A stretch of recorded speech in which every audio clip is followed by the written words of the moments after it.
دعوی مہدیت مطلب یہ ہے کہ بہت سے لوگ تاریخ میں گزرے جنہوں نے کلیم کیا کہ جی ہم مہدی ہیں. آج بھی اگر آپ نیٹ پہ سرچ کریں گے تو 10-12 مل جائیں گے. پاکستان کے اندر بھی ہر 1-2 سال بعد کسی کو جیسے کہتے ہیں نا ٹیمپریچر ہائی ہوتا ہے ان کا, تو وہ ڈائریکٹ جو ہے وہ مہدی کا دعویٰ کرنے کی طرف بڑھتے ہیں لوگ. تو یہ ایک ٹرینڈ سا رہا ہے اور پہلے سے چلا آ رہا ہے. ابن تیمیہ رحمہ اللہ نے کہا کہ کئی 100 لوگوں نے اس کا دعویٰ کیا تاریخ کے اندر, اور یہ پہلے سے چلی آ رہی ہے بیماری. کیونکہ جب سنتے ہیں نا بہت سی یونیک کوالٹیز اور بہترین کام ہونے کا, تو بہت سے لوگ بولتے ہیں یار چلو بیٹھے بیٹھے ایک چیز حاصل کر لو. پھر وہ نام کے اندر توسع حاصل کر لیں گے, بولیں گے اللہ کے رسول نے کہا تھا میرے باپ کے نام ان کا باپ کا نام ہوگا, آپ کے باپ کے نام میں تو پھر ابراہیم بھی آتے ہیں, عبد المطلب بھی آتے ہیں, وغیرہ وغیرہ. جتنے بھی آبا و اجداد گزرے وہ سب باپ ہیں, چلو کہیں نہ کہیں تو کوئی میچ کر جائے گا نام. اس قسم کی چیزیں توسع کے اندر آتی ہیں. تو اس میں بہرحال من گھڑت اور موضوع روایتیں بھی بہت ساری ہیں, جھوٹی روایتیں بھی بہت ساری ہیں مہدی کے تعلق سے. ایک روایت کی طرف میں اشارہ کرنا چاہوں گا کیونکہ ہمارے یہاں کچھ اسکالرز نے اس کو بڑا بیان کیا, اور وہ ہے, میں نے عربی میں لکھا ہوا ہے لیکن آپ توجہ کریں میری طرف, وہ کیا ہے کہ جناب ایک کالے جھنڈے والا ایک لشکر آئے گا جو خراسان سے نکلے گا. میرا گمان ہے کہ آپ میں اکثر نے یہ روایت سنی ہوگی کہ کالے جھنڈوں والے لوگ وہ خراسان سے نکلیں گے اور وہ مہدی کے لشکر کو جوائن کریں گے, اور پھر انہی کے ہاتھوں شام کی جو ہے وہ فتح ہوگی. اس بارے میں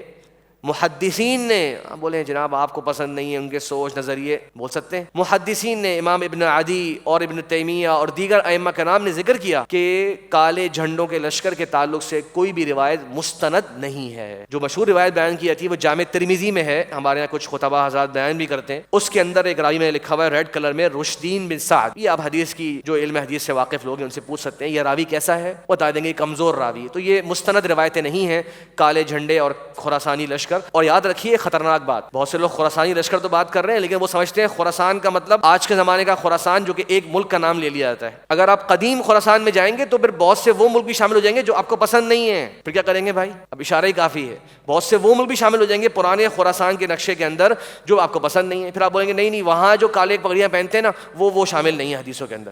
پھر تو بھائی جب حدیث ثابت ہوگی تب اس کی توجیہ تلاش کریں گے, جب حدیث ثابت نہیں تو اس کی توجیہ کی تلاش کرنے میں تکلف کرنے کی ضرورت نہیں ہے. میں نے آپ کو 2 نام لے لیے, ابن عدی اور ابن تیمیہ رحمہ اللہ, ان کی کتابیں اس بارے میں موجود ہیں. اور آخری بات بس میں آپ کو یہ کہنا چاہتا ہوں اس تعلق سے کہ ایک تو مہدی کا تصور میں نے آپ کو دے دیا کہ جو قیامت سے پہلے انہوں نے آنا ہے, اور کوئی مسلمانوں کو کسی بھی حدیث میں آپ صلی اللہ علیہ وسلم نے حکم نہیں دیا کہ مہدی کا انتظار کرنا, مہدی کے منتظر ہیں ہم, مہدی کی تیاری کر رہے ہیں ہم, منتظر ہیں مہدی کا. نہیں بھائی, جیسا شیخ صاحب نے ذکر کیا فتنوں کے دور کی باتیں, اس سے پہلے جنگوں کے حالات ہیں, اس سے پہلے یہ فتوحات ہیں. آج بھائی ہم گھر سے باہر جماعت سے نماز پڑھنے جاتے ہیں, ہمارے مشکل ہوتی ہے. آپ سمجھ رہے ہیں کہ آپ اس لشکر کے اندر حصہ بن کے پتہ نہیں کیا کچھ کر لیں گے. اصل تو یہی کہ عافیت کا سوال کریں اللہ تعالیٰ سے. تو خلاصہ یہ ہے کہ ہمیں اور آپ کو کوئی نظریہ نہیں دیا گیا کہ مہدی کا انتظار کرنا ہے ہم لوگوں نے, اور وہ آئیں گے تو کچھ ہوگا ورنہ اب تو کچھ بھی نہیں ہونے والا. یہ نظریہ بھی غلط ہے, مایوسی نہیں ہونی چاہیے. علم بھی کریں, عمل بھی اپنائیے, اتحاد و اتفاق کی کوشش بھی کیجیے, فرقہ واریت سے بچیے بھی, اتحاد کی طرف بھی آئیے. یہ سب باتیں اپنی جگہ رکھیے. اور جو ہمارے یہاں ایک نظریہ بن چکا ہے کہ جی یہ مہدی تو موجود تھے